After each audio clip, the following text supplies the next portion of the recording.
지난주에 이어서 계속해서 기업 분배 내용을 살펴보겠습니다. 우리 지난주에 살펴본 대로 여호수아 전반부 가나안 땅을 정복하는 것, 그리고 후반부 정복한 땅을 나누는 것, 즉 분배하는 것. 그래서 지난주에 처음으로 기업 분배에 관한 내용들을 살펴봤습니다. 기업 분배가 어떻게 이루어지는가 하면은 지난주에도 말씀드렸다시피 먼저 가나안 땅을 제비뽑기를 해서 어느 지파가 어느 땅을 차지할 것인가, 그 위치에 있는 땅을 정하게 됩니다. 그 다음에 위치에 있는 정한 땅 그 안에서 각 지파별로 큰 지파는 큰 땅, 적은 지파는 적은 땅을 이제 차지하게 되는 것입니다. 그런데 여기서 지파가 제비를 뽑아서 어느 땅을 차지하든지 또 차지한 땅을 크든 적든 나누든지 이 땅 가운데 어떤 땅은 지금 이 본문의 기준으로 해서 어떤 땅은 이스라엘 백성들이 땅을 정복한 땅이 있고 어떤 땅은 정복하지 못한 땅이 있습니다. 그런데 이거 정복하지 못한 땅까지도 포함해서 제비뽑기를 해서 자기들이 차지하고 차지한 땅에서 나누는 것입니다. 그러니까 우리말로 하면 어떤 모양이 되는가 하면 김칫국부터 미리 마시는 겁니다, 지금. 그렇잖아요. 땅을 아직 정복하지 못했는데 제비 뽑아서 우리 땅이라고 차지하니까 거기 이미 가나안 족속이 살고 있는데 그러면은 차지할 땅을 제비 뽑아서 그 집안으로 나누고 난 다음에 정복하지 못한 땅은 어떻게 해야 됩니까? 그제서야 정복하고 자기 땅을 차지하게 되는 것입니다. 근데 어떤 땅은 이미 정복해 놓은 땅입니다. 그 땅은 쉽죠. 제비 뽑아서 이렇게 그 기업대로 큰 가족, 작은 가족으로 나누어 주면 되니까 이미 정복한 땅이니까 정복하지 못한 땅은 이제부터 정복해야 됩니다. 자, 오늘 이제 유다 지파가 제비 뽑아서 자기들에게 분배받을 땅을 정했습니다. 그리고 난 다음에 그 지파 안에서 이제 각 가문대로 각 집안대로 땅을 정하는데 이제 오늘 우리 본문 여호수아 14장 6절부터는 그 유다 지파 안에 갈렙이라는 사람이 먼저 여호수아에게 나와서 헤브론 땅을 자기에게 달라라고 요청을 합니다. 그런데 이 헤브론 땅은 지금 본문 기준으로 정복한 땅이 아닙니다. 정복해야 될 땅입니다. 이걸 갈렙이 나와서 저 헤브론 땅을 내게 주소서. 그리고 이 헤브론 땅이 산지에 있으니까 오늘 본문에 갈렙이 여호수아에게 나와서 이 산지를 내게 주소서라고 말을 하고 있는 것입니다. 자, 그러면은 왜 갈렙은 아직 정복하지도 못한 땅, 산지에 있는 땅 헤브론을 강력하게 자기들에게 달라고 요구하는 것입니까? 자, 이 헤브론 땅 요구를 우리가 살펴보려면 오늘 본문에 나온 것처럼 먼저 가나안 정탐 사건을 먼저 살펴봐야 됩니다. 이미 우리가 여호수아할 때 가나안 정탐 사건을 살펴보았지만 오늘 다시 한 번 더 갈렙이 헤브론 땅을 요구하면서 가나안 정탐 사건을 상기시키는 것에서부터 시작합니다. 오늘 또 우리 갈렙의 기억을 따라서 이 가나안 정탐 사건을 다시 한 번 더 우리가 반복해서 봐야 됩니다. 자, 오늘 본문 기준으로 가나안 정탐 사건은 몇 년 전에 일어난 것입니까? 오늘 본문에 보면은 45년 전에 일어난 것입니다.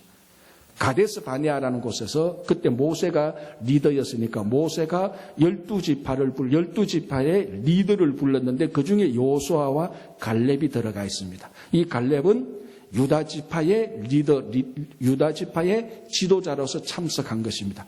그때 모세가 각 12지파를 가데스 바네아에서 가나안 땅을 정탐하려고 보내는 겁니다. 이것이 45년 전 이야기입니다.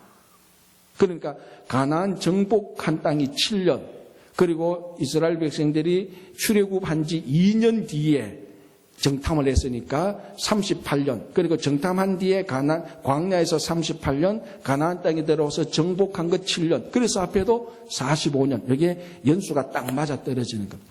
45년 전에 가데스 바네아에서 갈렙은 가나안 땅을 정탐하라는 그 명령을 받아서 가나안 땅에 들어와서 다 정탐을 했습니다. 자, 여러분 이 정탐 사건 이미 알다시피 정탐 다 끝내고 난 다음에 40일간 정탐하고 이제 보고서를 냅니다. 정탐 보고서를 내는데 이게 10대 2로 쫙 갈라집니다. 10명이 낸 보고서와 2명이 낸 보고서가 결론이 다릅니다. 10명이 낸 보고서의 제목은 무슨 보고서? 제가 붙인 건데 메뚜기 보고서입니다, 이게. 그리고 2명이 낸 보고서는 밥 보고서입니다. 왜 메뚜기 보고서라고 말을 한가 하면 10명이 그 아낙 자손이 살고 있는 바로 이 헤브론 땅인데 이 헤브론 땅을 보고 아낙 자손들 그 거인들을 보고 자기들이 메뚜기 같이 여겼습니다. 이야, 이 큰 거인을 보니까 저 사람들이 보기에도 우리 보기에도 이거 완전 메뚜기 같구나라고 생각을 하고 이스라엘 백성들 앞에 와서 그런 보고서를 하고 우리는 가나안 땅을 정탐할 수 없다라고 결론을 내렸습니다. 그런데 반면에 2명 여호수아와 갈렙은 똑같은 아낙 자손을 보면서 야, 이거는 우리들의 밥이다. 우리가 지금 올라가면 밥을 먹듯이 금방 우리가 정복할 수 있다. 올라가자라고 밥 보고서를 냈습니다. 그런데 이스라엘 백성들, 회중들은 어느 쪽에 편을 들어줍니까? 메뚜기 보고서를 편을 들어줍니다. 그리고 난 다음에 울고 불고 난리가 났습니다. 하나님께서 우리를 이곳에 와서 죽이려고 했느냐? 모세와 아론 너희들이 책임져라 원망하고 했던 적이 45년 전이었습니다. 자, 그러면은 왜 똑같은 땅을 보았는데 10명은 메뚜기 보고서 2명은 밥 보고서를 냈는가? 이 메뚜기 보고서를 낸 사람은 아낙 자손들, 거인들만 보았습니다. 육신의 눈으로 육신의 자손들 어마어마한 거인들을 보았습니다. 그러니까 자기들은 메뚜기 같았죠. 그런데 갈렙과 여호수아는 왜 어마어마한 거인들을 똑같이 봤는데 왜 저들을 우리의 밥이라고 말합니까? 그 큰 거인들 그 뒤에 계시는 더 큰 하나님을 보았기 때문에 그렇습니다. 훨씬 더 큰 하나님을 보니까 이 아낙 자손들은 우리들의 밥에 불과하다고 보고서를 낸 겁니다. 그러니까 갈렙과 여호수아는 육신의 눈으로 보이는 아낙 자손 그 뒤에 육신의 눈으로 보이지 않는 정말 우리가 말하는 믿음의 눈으로 보는 더 큰 하나님을 보았고 10명의 정탐꾼들은 육신의 눈으로 보이는 것만 정확히 보았기 때문에 아낙 자손들 거인만 보았습니다. 똑같은 거인들을 보았는데 한쪽은 육신의 눈으로 보는 것만 보고 결론을 내리고 한쪽은 육신의 눈으로 보는 것 그 너머의 믿음의 눈으로 보아서 훨씬 더 큰 하나님을 보고 결론을 내린 것입니다. 자, 이제 스크린에 영어 스펠링 12개가 나올 겁니다. 아마 이걸 어디서 여러분 많이 본 적이 있습니다. 12개의 스펠링인데 여러분들이 혹시 스펠링을 모를까 제가 한번 불러주겠습니다. G-O-D-I-S-N-O-W-H-E-R-E 12개입니다. 자, 아낙 자손들을 보았던 10명의 정탐꾼은 저 12개의 스펠링을 보고 이렇게 결론을 냈습니다. God is nowhere. 번역하면은 하나님은 어디에도 계시지 않는다. 왜? 아낙 자손들만 보았으니까 자기 육신의 눈으로 하나님을 보고 아낙 자손 거인만 보았으니까 하나님을 못 보았는 겁니다. 육신의 눈으로. 그래서 God is nowhere. 하나님이 없다. 그러니까 거인들을 보니까 자기들은 메뚜기만 같았죠. 갈렙과 여호수아는 어떻게 보았습니까? 자, W가 앞쪽으로 있어요. God is now here. 육신의 눈으로는 안 보이지만 그 너머의 믿음의 눈으로 볼 때 훨씬 더 큰 하나님이 여기에 있는 겁니다. 그래서 그들을 밥으로 보고 그들은 God is now. 하나님이 여기 있다라고 말해요. 여러분들이 저 12개의 스펠링을 보면서 God is nowhere. 하나님이 전혀 없다는 것을 말을 할지 God is now here. 육신의 눈으로는 안 보이지만 하나님이 여기 있다고 고백할지 여러분들은 어느 쪽에 눈을 가지고 있습니까? 성경 어디에도 육신의 눈을 보고 따라갔던 사람들이 복된 사람은 하나도 없었고 정말 신앙적으로 어느 쪽으로 봐도 진짜로 성공한 사람은 아무도 없습니다. 육신의 눈을 따라갔다가 다 망한 사람들밖에 없습니다. 자, 에덴 동산에서 일어났던 일도 그거 아닙니까? 뱀이 하와를 유혹할 때 어떻게 유혹했습니까? 선악을 알게 하는 열매를 따먹게 할 때 그 선악을 알게 하는 열매를 먼저 맛을 보여준 것도 아니고 그 선악을 알게 하는 열매, 우리가 말하는 선악과의 영양분 맛을 설명해 준 것도 아니고 딱 하나 있습니다. 어떻게 했습니까? 그걸 보게 했습니다. 그래서 창세기 3장 6절을 보면은 하와가 그 열매를 보니 먹음직스럽고 보암직하고 지혜롭게 할 만큼 탐스러웠다. 육신의 눈으로 열매를 보니 먹음직, 보암직, 탐스럽게 했습니다. 그 뒤에 있는 하나님의 명령은 보지 못했습니다. 그 열매를 먹으면은 즉시 죽으리라는 하나님의 명령을 믿음의 눈으로는 정말 보지 못했던 것입니다. 그래서 하와가 육신의 눈에 보이는 그 열매를 보고 먹음직 보암직 탐스럽게 한 그 열매를 먹는 순간에 전 인류가 죄 속으로 다 빠지게 되어버린 것입니다. 자, 우리가 성경에서 한 도시가 또는 한 국가가, 한 공동체가 멸망하는 경우를 우리가 몇 번 봅니다. 대표적으로 소돔과 고모라입니다. 자, 소돔과 고모라가 멸망할 때 거기에 롯 가족이 있었습니다. 롯 가족은 누군가 하면 아브라함의 조카였죠. 아브라함과 함께 갈대아 우르를 떠나와서 가나안 땅에 살고 있었던 롯. 이 롯이 왜 소돔과 고모라에 가서 그 소돔과 고모라는 멸망하는 도시에서 그 도피하다가 롯의 아내는 왜 뒤돌아보다가 소금 기둥이 되옵니까? 질문, 왜 롯은 소돔과 고모라에 가 있습니까? 그 앞에 얘기를 보면 이런 내용이 나옵니다. 아브라함과 조카 롯이 한 지역에서 같이 살고 있는데 이 가축이 많아지니까 이 가축을 다스리는 아브라함의 종 롯의 종 사이에 자꾸 다툼이 생기는 겁니다. 이유는 땅이 너무 비좁으니까. 그래서 아브라함이 이래서는 안 되겠다. 우리가 서로 큰일 당하겠다. 당하기 전에 너하고 나하고 이 비좁은 땅에 같이 살 수 없으니까 우리가 은혜롭게 평화롭게 헤어지는 게 좋겠다. 분리되는 게 좋겠다. 그래서 아브라함이 조카 롯을 불러서 너가 먼저 네 좋은 땅을 네가 원하는 땅으로 가라 그럽니다. 그래서 조카 롯이 요단 동쪽을 봅니다. 요단 동쪽으로 보니까 이게 기가 찬 땅입니다. 보니까 숲이 우거지고 물도 있고 땅이 기름지고 그래서 그때는 망하기 직전이었으니까 성경에 보면은 여호와의 동산 같았더라 그랬습니다. 롯이 그것을 보니까 너무 좋아서 롯이 요단 동쪽의 땅을 선택해서 갑니다. 그러면서 점점 약간씩 이동해서 소돔 고모라 쪽으로 밑으로 내려와서 거기서 살게 되었어요. 결국 소돔 고모라 쪽에 롯이 살게 된 이유는 자기 육신의 눈으로 봐서 육신의 눈으로 봐서 그게 풍성하게 보이는 그 땅, 즉 육신의 땅을 육신의 눈이 보이는 땅을 그 땅을 따라갔다가 소돔과 고모라에 있다가 크게 멸망하게 되는 경험을 당하게 되는 것입니다. 이때에 조카 롯은 육신이 보이는 아름다운 땅 요단 동쪽으로 갔을 때에 아브라함은 어느 땅을 차지합니까? 우리 창세기를 보면 하나님께서 아브라함에게 동서남북을 보고 하나님의 약속이 아브라함을 끌고 와서 헤브론 땅에 살게 하는 거예요. 그러니까 아브라함은 하나님의 약속 따라 땅을 차지하게 되고 롯은 자기 눈이 보기에 좋은 데로 따라가서 살다가 소돔에 가게 되는 것입니다. 이처럼 성경은 눈에 보이는 즉 육신의 눈을 따라가서 좋은 대로 살았다가 한 번도 복된 길을 간 사람이 없습니다.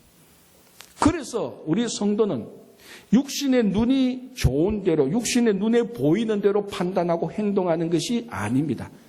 우리는 육신의 눈에 보이는 그 뒤에 있는 훨씬 더 큰 하나님을 보고 따라가고 하나님의 약속을 따라가는 사람들입니다. 자, 지금 사람들이 모여서 무슨 얘기를 하든지 코로나 바이러스 얘기 외에 더 큰 이슈가 없습니다. 정말 모든 사람이 말하기를 정말 우리 일생에 세기말적인 현상을 지금 경험하고 있습니다. 여러분들을 불안하게 공포스럽게 만들려는 의도가 아닙니다. 내보다 여러분들 저보다 더 잘 알고 있을 겁니다. 특히 우리 조국 대한민국 쪽에서는 이 하루 아침에 자고 일어나면 확진자가 500명씩 600명씩 생기는 이런 지금 분위기입니다. 정말로 성경이 말하는 종말이 정말 종말 때가 되면 이렇게 되겠구나라는 지금 그 경험을 우리들이 부분적으로 하고 있습니다. 여러분 정말로 이 눈에 보이는 이 질병 바이러스만 본다면은 이 질병 바이러스가 이 코로나 바이러스가 우리를 소멸시킬 것 같습니다. 가나안 정탐꾼 10명한테 물어보면은 이 질병이 이 코로나 바이러스가 워낙 감염력이 세서 동선을 찾을 수 없고 아직도 정확히 정말로 어디서 발견했는지 왈가왈부할 정도로 모든 게 복잡하고 정복하기가 어렵습니다. 백신은 나온다 그런데 아직까지 나오지 않고 정말 10명의 정탐꾼의 말에 의하면은 이 코로나 바이러스 앞에 우리는 메뚜기 같다라고 말할 수 있습니다. 그러나 갈렙의 믿음에 의하면은 이 우리 눈에 보이는 언론에 나타난 이 피해와 언론에 나타난 이 코로나 바이러스의 위험함, 그 뒤에 있는 더 큰 하나님을 볼 수 있는 것입니다. 더 큰 하나님을 본다면은 이 코로나 바이러스가 우리를 소멸시키는 것이 아니고 하나님이 코로나 바이러스를 소멸시켜서 우리를 지켜줄 것이라는 믿음을 고백할 수 있습니다.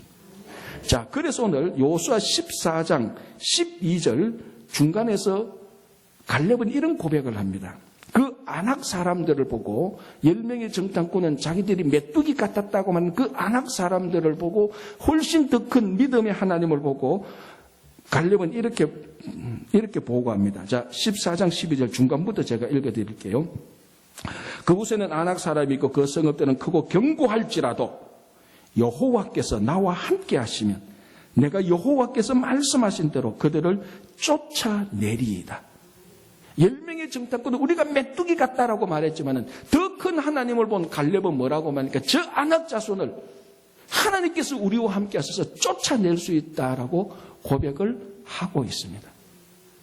정말 우리가 믿음이 있다면은 이 코로나 바이러스 질병 전염병 더 뒤에는 훨씬 더 큰 하나님을 보면 우리는 출애굽기 15장 26절에 하나님께서 말씀하신 이 말씀을 그대로 고백할 수 있습니다.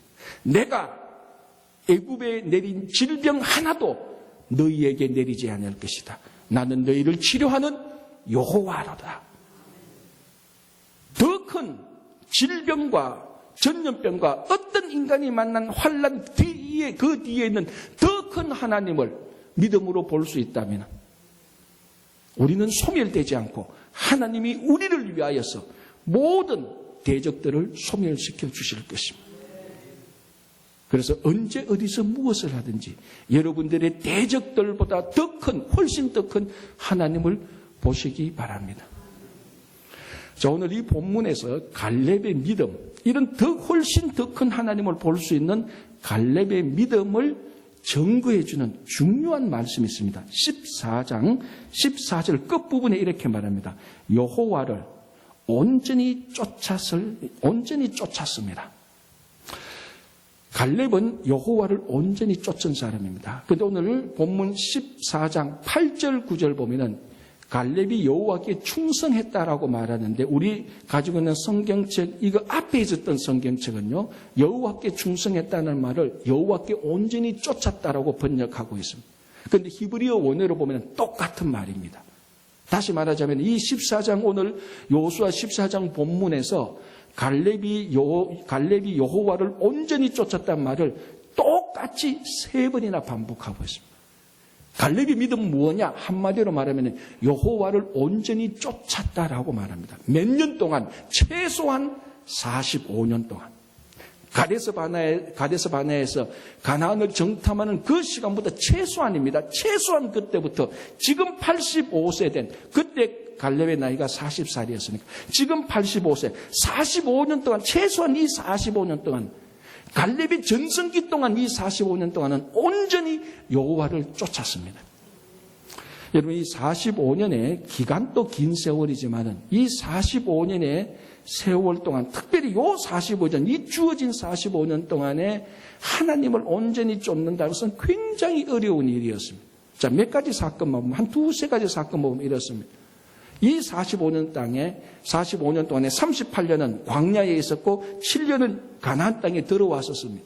자, 이 광야에 있을 때 고라 일당이 모세와 아론에게 반역을 일으킨 사건이 있습니다.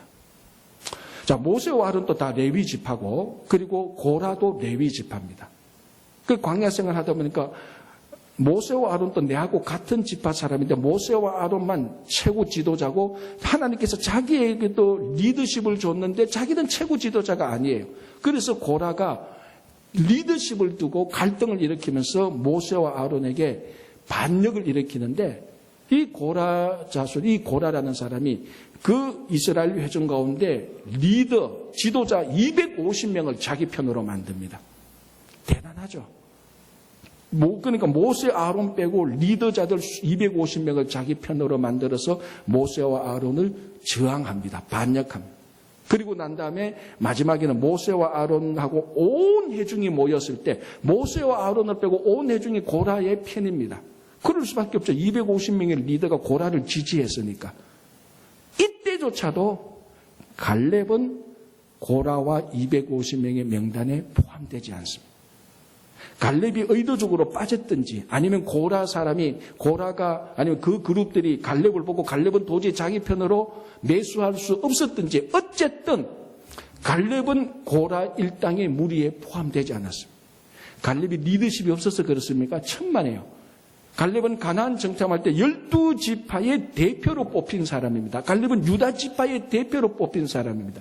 그때 유다 지파가 얼마나 막강한 중요한 위치를 차지하고 있었습니까? 어쩌면 가장 중요한 유다 지파의 리더였더라면 고라는 갈렙의 리더십을 절대로 무시할 수 없습니다. 갈렙은 250명 안에 드는 것이 아니고 고라보다 더 큰 리더십을 발휘할 수도 있었을 겁니다. 그런데도 갈렙은 이 고라 일당의 리더십의 자리에 들어가지 않습니다. 왜? 온전히 여호와만 쫓기 때문에. 하나님께서 주신 모세와 아론의 리더십에 저항하는 이 고라 일당에 들어가지 않습니다. 여호와를 쫓기 때문에 세류의 시대에 흔들리지 않습니다. 시딤에서는 무슨 사건이 있었습니까? 이 거짓 선지자 발람의 조작과 선동에 의하여서 시딤 지역에서 이스라엘 남자들이 전부 다 모압 여자와 음행을 해버립니다. 이건 음행의 문제이기도 하지만은 더 큰 거는 이스라엘 남자가 모압 여자와 음행함으로 말미암아 모압 여인이 섬기는 우상을 섬기기에 될 수밖에 없었습니다. 그때 우상을 섬긴 것이 바알보올이라는 우상을 이스라엘 남자들이 음행과 더불어 모압 여인과 음행과 더불어 우상을 섬기게 되었습니다. 이때에도 갈렙은 그쪽에 들어가지 않았습니다. 오로지 여호와만 쫓아갔습니다. 여러분 이게 쉽지 않잖아요. 모든 남자들이 다 모압 여자와 간음하러 가는데 혼자 우뚜가 있어서 그건 잘못된 것이라고 여호와를 온전히 쫓아가는 이 믿음은 절대로 쉽지 않습니다. 갈렙이 오직 여호와를 쫓았기 때문에 지난 45년 동안 불평도 불만도 하지 않았습니다. 음행에도 빠지지 않았고 우상 숭배에도 빠지지 않았습니다. 여러분, 이 온전한 신앙으로 인하여서 이 여호와만 온전히 쫓아가는 이 신앙으로 인해서 갈렙은 지난 45년 동안을 버텨왔던 것입니다. 여기서 여러분 온전히 쫓았다는 말은 이곳 저곳 좌로 우리말하면 좌로나 우로나 흔들렸다는 뜻이 아닙니다. 그리고 그 마음이 갈라졌다는 마음도 아닙니다. 한 마음이 되어서 이쪽으로 저쪽으로 가지 한 마음이 되어서 마음이 갈라지지 않고 한 길로 쭉 갔던 것입니다. 하나님을 향하여서. 자, 여기서 온전히 쫓았다는 말을 우리 열왕기상에 한번 나오는데요. 이 열왕기상 11장 6절에 나오는데 제가 먼저 한번 읽어드릴게요. 솔로몬이 여호와의 눈앞에서 악을 행하여 그의 아버지 다윗이 여호와를 온전히 따름같이 따르지 아니하고. 자, 갈렙이 여호와를 온전히 쫓았는데 이 온전히 쫓았다는 말을 사람에게 딱 한 번 적용해서 나오는데 그게 솔로몬에게 나오는데 부정적으로 나옵니다. 즉 갈렙은 여호와를 온전히 쫓았는데 솔로몬은 다윗이 여호와를 온전히 쫓은 것하고 다르게 했다는 것입니다. 이때 솔로몬이 언제였는가? 솔로몬의 많은 아내들이 궁중으로 가지고 온 우상을 섬길 때였습니다. 솔로몬이 전략적으로 정책적으로 많은 아내를 두었고 많은 아내를 둠과 동시에 그 이방 여인들이 오면서 전부 다 자기가 자기 처소에서 섬기던 우상 하나씩 다 가져왔습니다. 그러니까 이 솔로몬의 궁중이 우상을 섬기는 본부가 되었습니다. 그때 솔로몬이 정신 차리지 못하고 하나님을 섬기지 못할 때 오늘 열왕기상 11장 6절에서 솔로몬은 여호와를 온전히 쫓지 못했다라고 말을 합니다. 어떻게 보면 갈렙이 있었던 상황하고 비슷합니다. 그러나 갈렙은 온전히 여호와를 쫓았습니다. 솔로몬은 여호와를 쫓지 못했습니다. 그런데 이 구절에 솔로몬의 아버지 다윗은 여호와를 온전히 쫓았다라고 말합니다. 그러면 다윗이 여호와를 온전히 쫓은 것하고 갈렙이 여호와를 온전히 쫓은 것하고 같은 레벨입니다. 자, 우리가 성경에서 말할 때 다윗의 믿음은 많이 칭찬을 하고 우리가 본받습니다. 그런데 의외로 갈렙은 항상 2인자입니다. 뭘 해도 2인자에 있는 것 같고 뭘 해도 최고는 아니고 항상 두 번째, 세 번째로 여겨집니다. 그런데 오늘 본문을 보니까 다윗의 믿음하고 갈렙의 믿음이 같다는 겁니다. 아니, 다윗이 여호와를 온전히 쫓았던 것의 원본이 갈렙의 믿음이라는 것입니다. 갈렙이 여호와를 온전히 쫓았는데 그건 나중에 찾아보니까 다윗이 그랬다는 겁니다. 나중에 찾아보니까 솔로몬이 전혀 그렇게 하지 못했다는 것을 말해줍니다. 나중에 이스라엘이 북이스라엘과 남유다로 나뉘어지잖아요. 북이스라엘은 다 나쁜 왕이었고 남유다는 좋은 왕도 있었고 나쁜 왕이 있었습니다. 좋은 왕은 어떤 왕이 좋은 왕이었죠? 남유다에? 다윗의 믿음의 길을 간 사람이 다 좋은 왕이었어요. 다윗의 믿음의 길을 가지 않는 사람은 다 나쁜 왕이었어요. 다른 말로 하면은 갈렙처럼 살았던 왕은 좋은 왕이고 갈렙처럼 살지 못했던 왕은 나쁜 왕이었습니다. 갈렙은 시대가 어떻게 바뀌어도 사람의 마음이 어떻게 갈라져도 시대에 따라가지 않고 사람의 마음이 갈라지지 않고 한 마음으로 한 뜻으로 끝까지 하나님을 쫓아갔습니다. 여러분 지금 많은 학자들이 말합니다. 앞으로 인류의 가장 큰 위험은 만약에 우리가 흔히 하는 종말은 전염병 때문일 것이다 라고 말을 합니다. 지금 코로나 바이러스를 겪고 있으니까. 그런데 작년 재작년만 해도 인류의 종말이 무엇으로 온다 그랬습니까?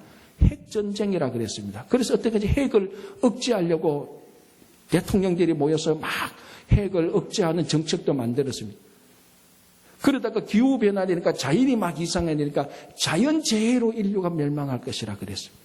이제는 코로나 바이러스가 끝나니까 전염병으로 멸망할 것이라 그럽니다. 도대체 무엇 때문에 멸망할까요? 핵 때문일까요? 전염병 때문일까요? 자연재해 때문일까요? 제가 왜 이런 말을 하는가 하면은 세계 정세도 오락가락 바뀌고 변화됩니다. 사람의 마음이 얼마나 바뀝니까? 오전에 아침 먹고 결심한 것이 오전 10시에 한 번 바뀌고 한 번이 아니라 두세 번 바뀌죠. 그 사이에. 점심 때 바뀌고 오후에 또 바뀌었다가 저녁 때는 완전히 반대됐다가 밤에 잘 때는 결심한 게 없어져 버립니다. 그게 사람이에요. 사람의 마음이 하루에도 수십 번 더 갈라지고 이 세계 전세가 큰 인류의 멸망을 종말을 두고도 오락가락하는 이 시대에 갈렙처럼 시대의 정세에 왔다 갔다 하지 않고 인간의 마음이 갈라지고 한 마음으로 한 뜻으로 여호와를 온전히 쫓아갔던 것입니다. 그게 지금 이 시대에 우리가 정말 본받아야 될 믿음의 생활입니다. 온전히 여호와만 쫓아가는 것. 자, 이렇게 온전히 여호와를 쫓아갔던 이 갈렙이 드디어 여호수아 앞에서 헤브론 땅을 요구합니다. 제가 처음에도 말씀드렸다시피 이 헤브론 땅은 지금 정복한 땅이 아닙니다. 정복해야 될 땅입니다. 자, 갈렙이 지난 45년 동안 얼마나 수고를 했습니까? 그렇다면 우리가 일반적으로 말할 때 갈렙은 지난 45년 동안 누구보다 수고했기 때문에 정복해야 될 땅을 차지하지 마시고 이미 정복한 땅을 차지하십시오라고 말을 하는 것이 정상입니다. 그런데 갈렙은 정복해야 될 땅 헤브론을 요구합니다. 자, 헤브론에 오늘 본문을 보면 헤브론의 원래 이름이 무엇입니까? 기럇 아르바. 번역하면은 아르바의 성읍이라는 뜻입니다. 헤브론의 원래는 아르바의 성읍인데 오늘도 본문을 보면 아르바가 뭡니까? 사람이죠. 누굽니까? 아낙 자손 가운데서 가장 뛰어난 사람입니다. 그래서 어떤 자리에 보면 아르바가 아낙 자손의 시조다라고 말합니다. 이 아낙 자손을 보고 10명의 정탐꾼이 메뚜기라고 말할 정도로 아낙 자손은 거인이었는데 그 거인 가운데서 가장 뛰어난 사람이 아르바입니다. 이 아르바의 성읍, 이런 거인들이 살고 있는 땅이 헤브론입니다. 게다가 산지에 있죠. 그리고 오늘 또 보면 견고했다라고 말합니다. 산지에 있고 견고하고 거인들이 살고 있는 땅. 누가 그 땅을 정복해서 차지하고 싶어 하겠습니까? 아무도 그 땅은 차지하고 싶어 하지 않아요. 나는 이미 정복한 땅을 차지할래. 갈렙은 충분히 그렇게 말해도 되는 자격이 있습니다. 그런데도 정복해야 될 땅, 정복하기 어려운 땅, 불가능해 보이는 그 땅을 먼저 자질해서 나와서 그 땅을 차지하겠다고 말합니다. 왜 그렇습니까? 아무도 모르는 보물을 숨겨놨기 때문에 그렇습니까? 다시 가나안 정탐으로 돌아가요. 다시 45년 전으로 돌아가요. 갈렙의 모든 일은 45년 전에 다 잉태되어가 있습니다. 그 가나안 정탐 사건에 다 잉태되어가 있습니다. 사실 오늘 이 본문을 보면은 이 헤브론 땅 차지한 이 땅에 갈렙은 처음 온 사람이 아닙니다. 두 번째로 온 사람입니다. 두 번째로 왔습니다. 왜? 45년 전에 한 번 왔잖아요. 정탐하러 한 번 왔잖아요. 그때 정탐하러 왔을 때 하나님께서 모세를 통해서 갈렙에게 뭐라고 말씀하십니까? 네가 밟는 땅을 모두 다 주겠다고 약속을 했는데 그때 갈렙이 밟은 땅이 헤브론 땅입니다. 이 헤브론 땅은 갈렙에게 있어서는 거인들이 사는 땅이 아닙니다. 이 헤브론 땅은 갈렙에게 있어서 정복하기 어려운 산지가 아니고 정복이 불가능한 견고한 땅이 아닙니다. 갈렙에게 있어서 헤브론은 하나님께서 약속하신 땅입니다. 그래서 갈렙은 하나님께서 내게 약속하신 땅, 그걸 원하는 것입니다. 그것이 아무리 거칠고 아무리 높고 아무리 어마어마한 거인들이 살고 있다 할지라도 갈렙은 그것이 하나님의 약속이기 때문에 그 약속을 이제 성취하려고 하는 것입니다. 과거에 하나님이 약속하신 것을 내 인생의 앞에 세워놓으면 그게 바로 비전이 되는 겁니다. 그래서 약속과 하나님의 약속과 성도의 비전은 사실은 같은 거예요. 이게 과거에 있으면 하나님의 약속이 되고 미래에 있으면 하나님께서 우리에게 주신 비전이 되는 겁니다. 그래서 비전은 하나님의 약속이지 자기의 야망이나 자기의 계획이 아닙니다. 다시 말하자면 45년 전에 하나님의 약속, 헤브론 땅을 하나님의 약속으로 받았던 이 갈렙은 그때부터 저 땅을 다시 차지할 것이라는 비전으로 잉태되기 시작했습니다. 그때 차지하고 싶었는데 10명의 정탐꾼이 메뚜기 보고서를 내고 이스라엘 백성들이 메뚜기 보고서를 채택하는 바람에 그 땅을 차지하지 못하고 물러날 수밖에 없었습니다. 그러다가 45년이 지나서 다시 그 앞에 섰을 때 그 약속의 땅, 비전의 땅이 자기 앞에 섰을 때 갈렙은 누구보다도 먼저 앞에 나와서 저 땅을, 저 산지를 내게 주셨습니다. 저 땅은 하나님이 내게 약속하신 땅이고 내 마음속에 45년 동안 비전으로 품고 있었던 땅이었습니다. 그래서 그 땅을 달라고 말합니다. 여러분, 하나님께서 우리를 조국 대한민국을 떠나게 하실 때는 우리에게 각자의 헤브론 땅을 다 마련해 놓았습니다. 아브라함을 보십시오. 아브라함을 하나님께서 갈대아 우르에서 떠나게 할 때 가족, 친지, 아비 집을 떠납니다. 자기가 태어난 땅을 떠납니다. 아브라함은 땅을 떠나고 가족을 떠납니다. 땅을 떠나고 사람을 떠납니다. 그래서 하나님께서 아브라함에게 사람에 대한 약속을 주시고 땅에 대한 약속을 주십니다. 왜? 사람을 떠나왔고 땅을 떠나왔기 때문에 그 대신 사람에 대한 약속, 땅에 대한 약속 두 가지를 줍니다.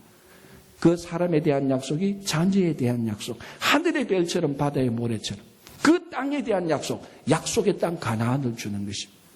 그래서 아브라함의 삶 속에 그 많은 자녀의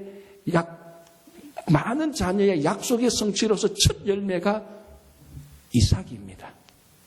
그리고 또 이삭의 첫 열매로 인하여서 정말로 많은 땅을, 많은 자손을 가지게 되는 거예요. 땅에 대한 약속의 첫 열매가 뭡니까? 그게 바로 헤브론 땅입니다. 아브라함이 약속의 땅에 와서 정말 하나님께서 주신 약속의 땅을 첫 번째 정식으로 자기 이름으로 등기된 땅으로 받은 게 바로 이 헤브론 땅입니다. 그래서 헤브론 땅은 땅에 대한 아브라함과 이스라엘 자손에 대한 첫 열매입니다. 아브라함이 사람과 땅을 떠나왔습니다. 우리 이민자들이 다 그런 사람들 아닙니까? 우리가 땅을 떠나왔고 우리 조국 대한민국을 떠나왔고 우리 가족 친지들을 다 떠나왔습니다. 하나님께서 우리를 이 미국으로 심기울 때 사람과 자녀에 대한 약속을 주시는 겁니다. 그러나 오해는 하지 마십시오. 땅에 대한 약속이라고 해서 출세하고 성공하고 투자하는 땅을 말하는 게 아닙니다. 부동산 업자들이 말하는 리얼터가 아니고 하나님의 약속의 땅, 하나님을 섬기는 땅, 하나님을 위한 땅, 하나님을 섬기기 위해서 우리가 살아가는 땅.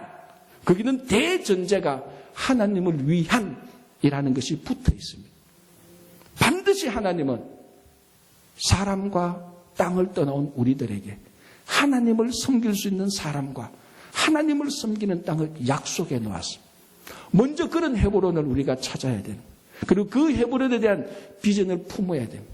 하나님께서 우리가 약속을 해 주었고 그 약속은 잉태되어서 비전이 되고 그 비전이 잉태되어서 현실이 되는 겁니다.